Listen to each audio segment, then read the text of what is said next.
Bonjour les jeunes, c'est votre classe de français et nous allons faire la 21e leçon. Lesson number 21. So that's the paper you should have. And today we're going to learn vocabulary of the house, and we're also going to learn the imperative to give a command or an order in French.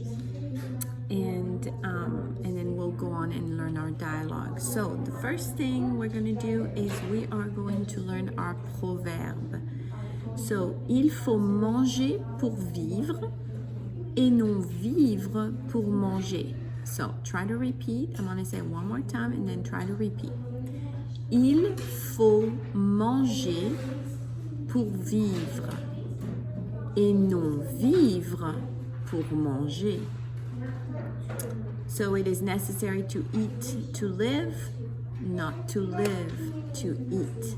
So in other words, you are controlling the food you put in your mouth. It is not controlling you. So you are in charge of your body, basically.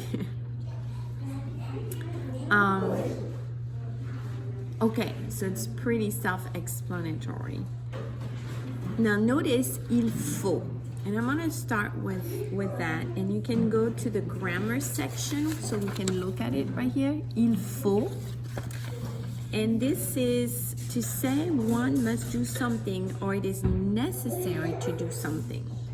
So, il faut, example, il faut étudier le vocabulaire. One must study the vocabulary word. Or il faut manger des fruits. One must eat fruits. Okay, so il faut, it means this is what everyone should do, right? This is necessary to do. It's important to do. Il faut. And so you do not say je faut or nous faut. That doesn't even exist. In other words, there's only il faut. And this il doesn't really mean he there. Il faut is kind of an expression. So it just means it is necessary. One must do this, right? So it's not really he or she. It's not, he. It's not that. So it's really an expression, il faut, and it is not translated, conjugated with any other pronoun, just this one. All right, let's go back to the vocabulary. So you have le lit. So répétez après moi. Le lit, which means bed. Le fauteuil. Le fauteuil. So notice the AU. I want you to underline AU and put a little O right under it because that's what it says. O. Le fauteuil. Œil. Notice EUIL is always œil. Œil. Le fauteuil. Okay, next one for chair. Oh, le fauteuil is a upholstered armchair. So you know those nice seats you can put your arms on it, and those chairs that have cloth on it, upholstered. That's what it is. It's a fauteuil. Then you have la chaise. I want you to underline AI because it says a. La chaise, which is chair, of course. Then you have le tapis. Le tapis. Notice we don't pronounce the S, so you can put a little line over the S. It is there and you have to write it, but you don't pronounce it. Le tapis, which means carpet. Then you have la table. La table, and that means table. Then you have l'ordinateur. L'ordinateur. Now you have, I want you to underline EU because that's E. L'ordinateur. Okay? Computer. Then you have la lampe. La lampe. I want you to underline AM because this says on. la lampe. Then you have le canapé, canapé. And that means sofa, le canapé. We also say le sofa, but the real word is canapé. Okay, then you have la cuisinière, which means a woman cook, but it also means a stove. Okay, la cuisinière. We use it more for a woman cook, I would say, than for a stove. Now for a stove, we just say le four, which is the oven. But for the stovetop, it is really called la cuisinière. Just don't use it very often. Okay, next is refrigerator. Le réfrigérateur. Okay, that's a long word. Let's say it together. Le réfrigérateur. Le réfrigérateur. Okay. And a faster way, and I want you to write it right beside it, is to write frigo. Frigo. F-R-I-G-O. Le, in front of it, le, L-I, le frigo, which is a faster way to say réfrigérateur. And we use that all the time. Next is oven, which is le four. So I want you to underline OU because it's OU, le four. Then you have le lave-vaisselle, dishwasher. Le lave-vaisselle.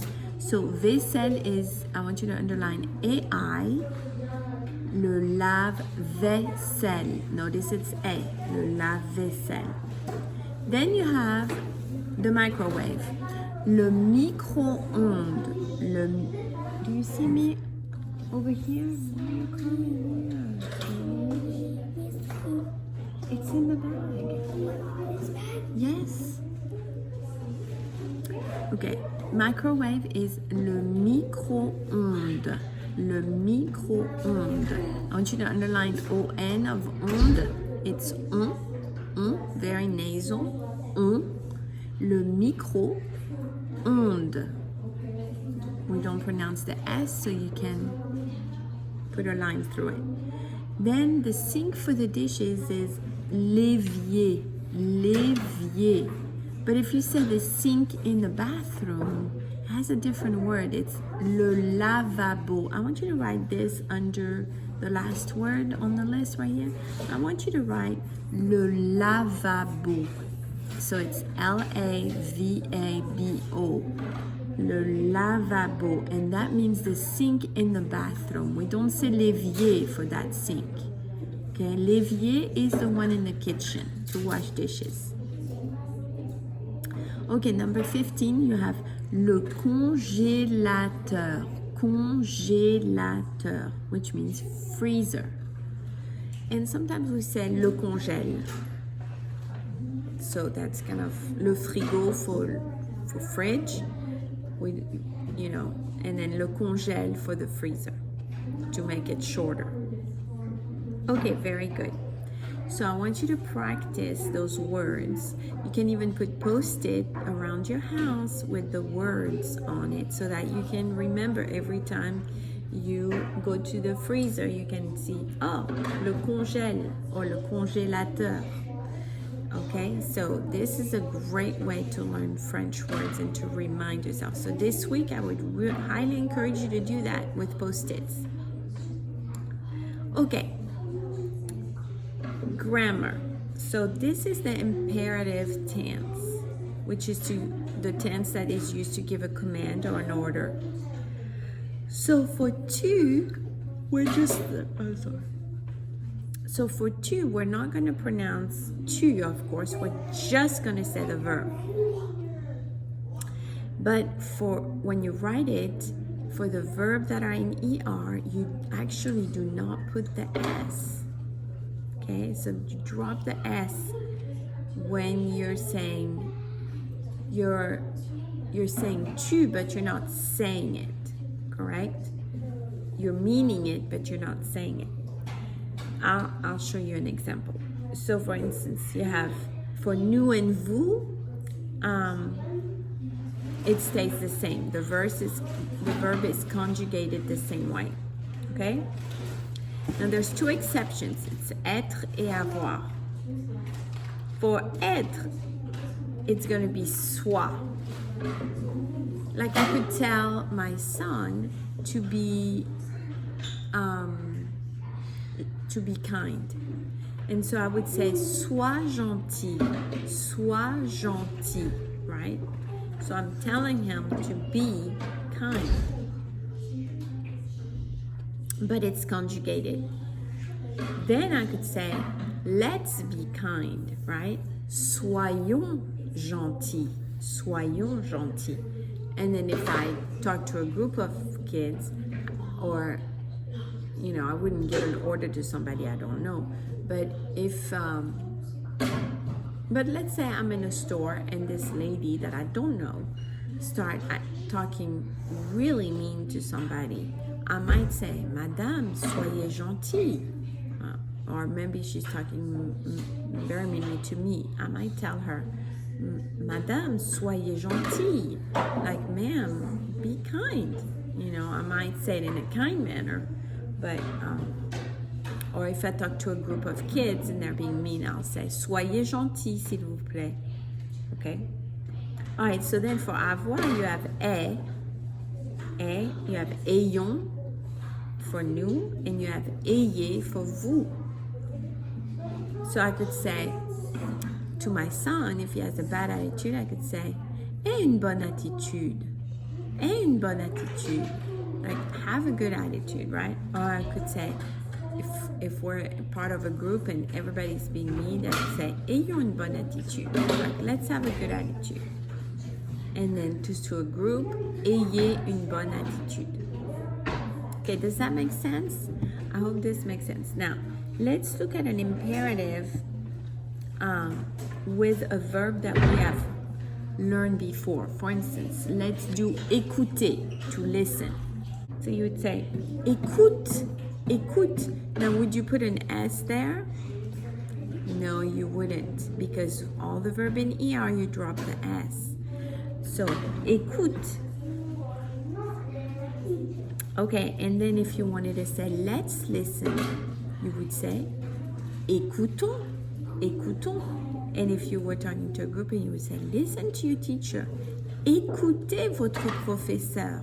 Écoutez votre maîtresse. Right?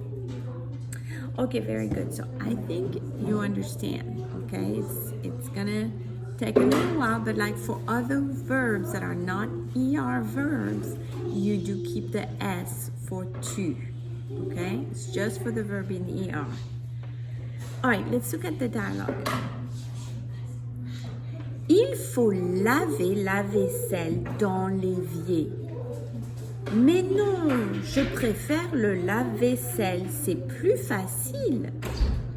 D'accord. Mets la viande dans le réfrigérateur. Non, maman, je mets la viande dans le congélateur. Tu es trop difficile. Va dans ta chambre et couche-toi. Ne sois pas fâchée, maman. So this is a cute little dialogue of probably a kid with his mom, and they're going back and forth about what he should do and what he really wants to do.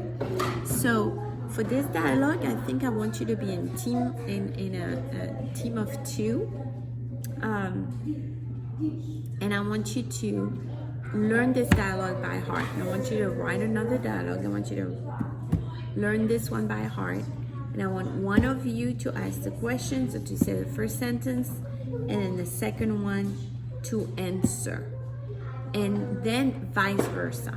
So you're basically gonna learn, each one of you is gonna learn the whole dialogue, and then when you present it to me, one of you is gonna say the first sentence, the other one's gonna answer, and you're gonna do that for the whole dialogue, and then we're gonna switch place, and you're gonna do the dialogue all over again, but this time you're saying the other sentences that you didn't say in the first one.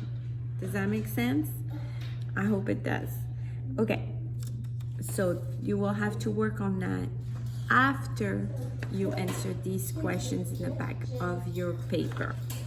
So I want you to work on this, and I want you to think things through with these verbs. They're gonna ask you to put them in the imperative tense. So it explains here how you do this, right? You just conjugate, and then you put it there without the tu, without the nous, without the vous, because you are giving an order. Okay, so you're just saying listen, écoute, or écoutons, or écoutez. Okay, so I'm gonna let you work through this. Then when you're done, you can put yourself 2 by 2 with somebody and you work on that dialogue. So I want you to write it down on a piece of paper in French, and then I want you to write it down right below in English. So I want you to work on translating it in English, okay? If you don't know a word, go to the dictionaries in the back of the classroom and look up that word and figure out what it means, okay? And if you really have a hard time with something, you can come and ask me. Okay, very good. So you have work to do.